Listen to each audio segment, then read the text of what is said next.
नमस्कार प्रिय दोस्तों, तुम यहाँ बैठे हो, बस भाव करो कि तुम वजन शून्य हो गए हो। तुम्हारा वजन न रहा। तुम्हें पहले लगेगा कि कहीं यहाँ वजन है। वजन शून्य होने का भाव जारी रखो।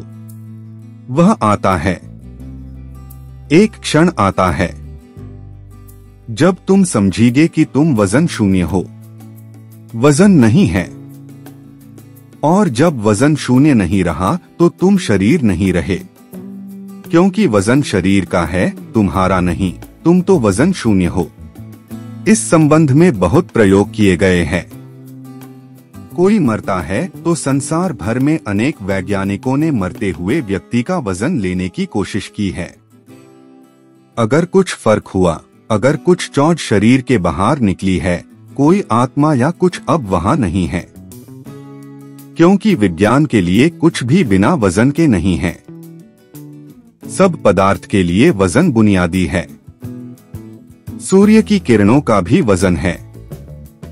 वह अत्यंत कम है, न्यून है, उसको मापना भी कठिन है, लेकिन वैज्ञानिकों ने उसे भी मापा है। अगर तुम 5 वर्ग मील के क्षेत्र पर फैली सब सूर्य किरणों की इकट्ठा कर सको तो उनका वजन एक बाल के वजन के बराबर होगा।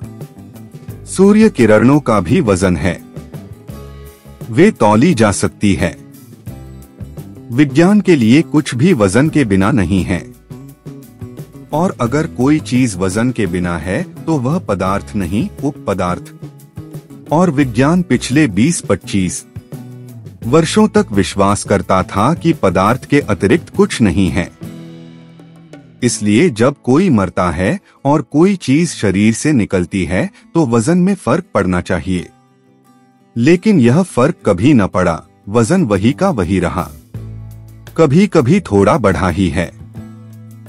और वह समस्या है।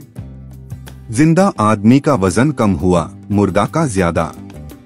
उसमें उलझने बढ़ी, क्योंकि वैज्ञानिक तो यह पता लेने चले थे कि मरने पर वजन घटता है।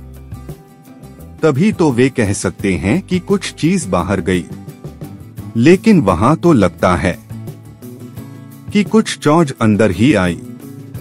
आखिर हुआ क्या? वजन पदार्थ का है, लेकिन तुम पदार्थ नहीं हो। अगर वजन शून्यता की हम विधि का प्रयोग करना है तो तुम्हें सोचना चाहिए। सोचना ही नहीं, भाव करना चाहिए कि तुम्हारा शरीर वजन शून्य हो गया है। अगर तुम भाव करते ही गए तो तुम वजन शून्य हो। तो एक क्षण आता है कि तुम अचानक अनुभव करते हो कि तुम वजन शून्य हो गए। तुम वजन शून्य ही हो, इसलिए तुम किसी समय भी अनुभव कर सकते हो। सिर्फ एक स्थिति पैदा करनी है जिसमें तुम फिर अनुभव करो कि तुम वजन शून्य हो। तुम्हें अपने को सम्मोहन मुक्त करना है। तुम्हारा सम्मोहन क्या है? सम्मोहन यह है कि तुमने विश्वास किया है कि मैं शरीर हूँ और इसलिए वजन अनुभव करते हो। अगर तुम फिर से भाव करो, विश्वास करो कि मैं शरीर नहीं हूँ, तो तुम वजन अनुभव नहीं करोगे। यही सम्मोहन मुक्ति है कि जब तुम वजन अनुभव नहीं करते तो तुम मन के पार चले गए। शिव कहते हैं, जब किसी बिस्तर या आसन पर हो तो अपने को वजन शून्य हो जाने दो मन के पार, तब बात घटती है। मन का भी वजन है। प्रत्येक आदमी के मन का वजन है। एक समय कहा जाता था कि जितना वजनी मस्तिष्क हो उतना बुद्धिमान होता है, और आमतौर से यह बात सही है, लेकिन हमेशा सही नहीं है, क्योंकि कभी कभी छोटे मस्तिष्क के भी महान व्यक्ति हुए हैं, और महामूर्ख मस्तिष्क भी वजनी होते हैं। कुछ बातें, कभी कभी मुर्दों का वजन क्यों बढ़ जाता है? जो ही चेतना शरीर को छोड़ती है कि शरीर असुरक्षित हो जाता है। बहुत सी चीजें उसमें प्रवेश कर जा सकती है, तुम्हारे कारण वे प्रवेश नहीं कर सकती है। एक शिव में उनके तरंगे प्रवेश कर सकती है, तुम में नहीं कर सकती है। तुम यहाँ थे, शरीर जीवित था, वह अनेक चीजों से बचाव कर सकता था। यही कारण है कि तुम एक बार बीमार पड़े कि यह एक लंबा सिलसिला हो जाता है। एक के बाद दूसरी बीमारी आती चली जाती है। एक बार बीमार होकर तुम असुरक्षित हो जाते हो, हमले के प्रति खुल जाते हो, प्रतिरोध जाता रहता है, तब कुछ भी प्रवेश कर सकता है। तुम्हारी उपस्थिति शरीर की रक्षा करती है, इसलिए कभी कभी मूल शरीर का वजन बढ़ सकता है, क्योंकि जिस क्षण तुम उससे हटते हो उसमें कुछ भी प्रवेश कर सकता है। दूसरी बात है कि जब तुम सुखी होते हो तो तुम वजन शून्य अनुभव करते हो, और दुखी होते हो तो वजन अनुभव करते हो। लगता है कि कुछ तुम्हें नीचे को खींच रहा है, तब गुरुत्वाकर्षण बहुत बढ़ जाता है। दुख की हालत में वजन बढ़ जाता है। जब तुम सुखी होते हो तो हल्के होते हो, तुम ऐसा अनुभव करते हो। क्यों?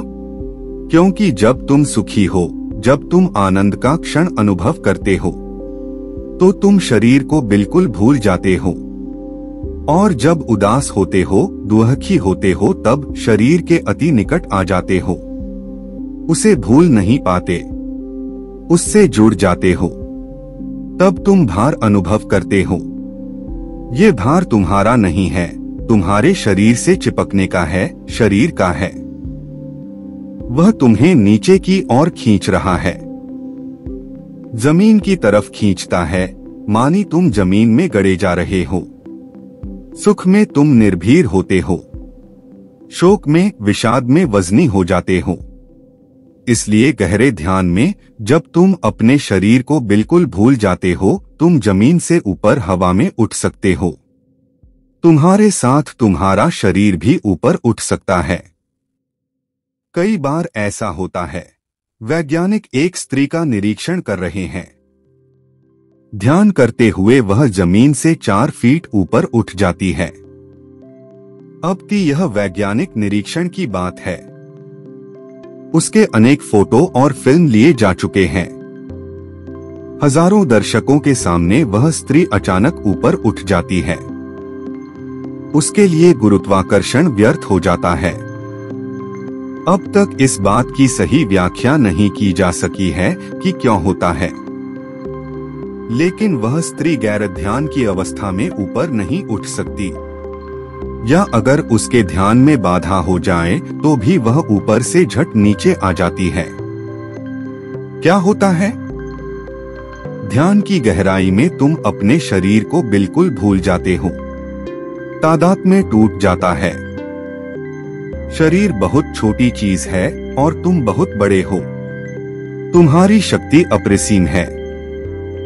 तुम्हारे मुकाबले में शरीर तो कुछ भी नहीं है। यह तो ऐसा ही है कि जैसे एक सम्राट ने अपने गुलाम के साथ तादात्म्य स्थापित कर लिया है। इसलिए जैसे गुलाम भीख मांगता है, वैसे ही सम्राट भी भीख मांगता है। जैसे गुलाम रोता है, वैसे ही सम्राट भी रोता है।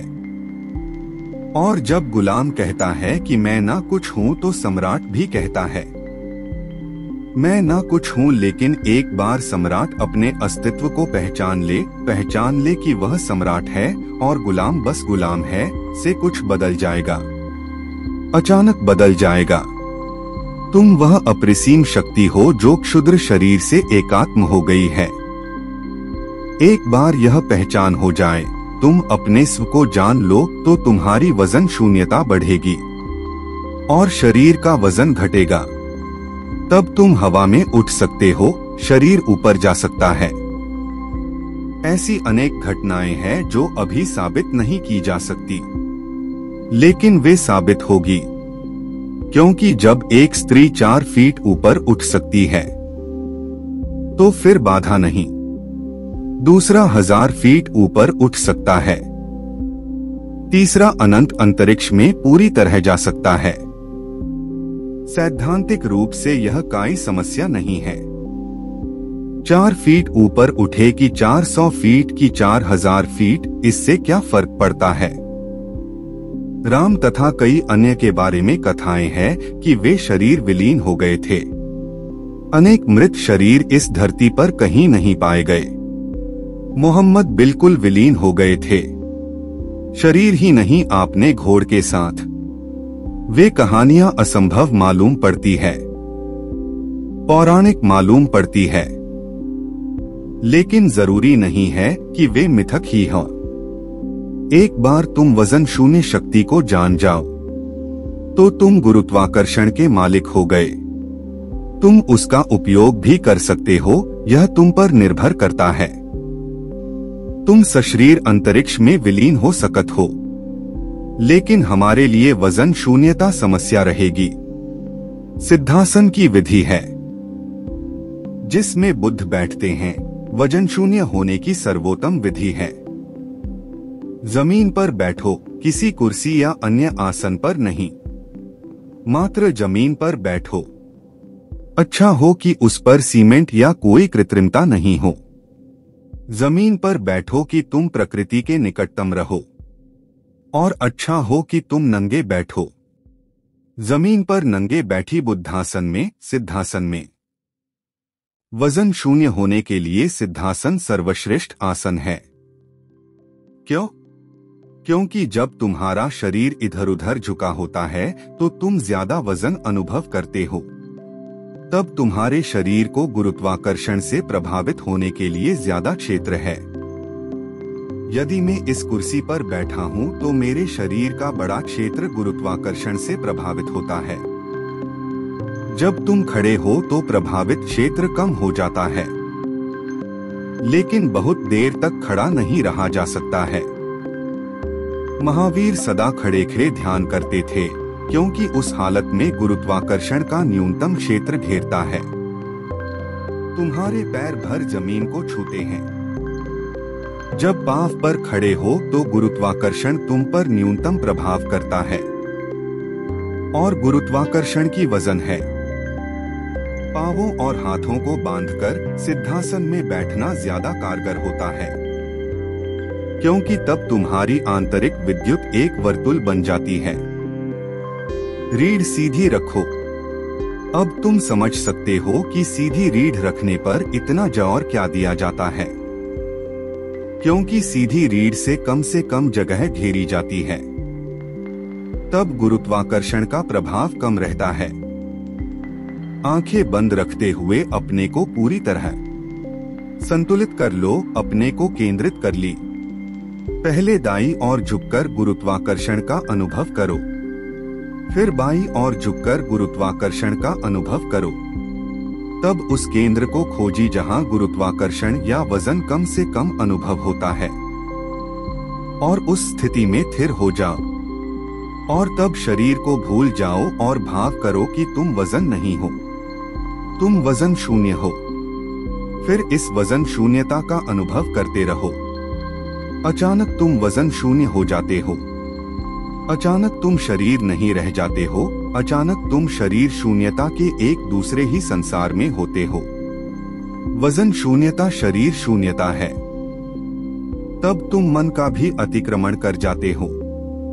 मन भी शरीर का हिस्सा है, पदार्थ का हिस्सा है। पदार्थ का वजन होता है, तुम्हारा कोई वजन नहीं है। इस विधि का यही आधार है। किसी भी एक विधि की प्रयोग में लाओ, लेकिन कुछ दिनों तक उसमें लगे रहो, ताकि तुम्हें पता हो कि वह तुम्हारे लिए कारगर है या नहीं।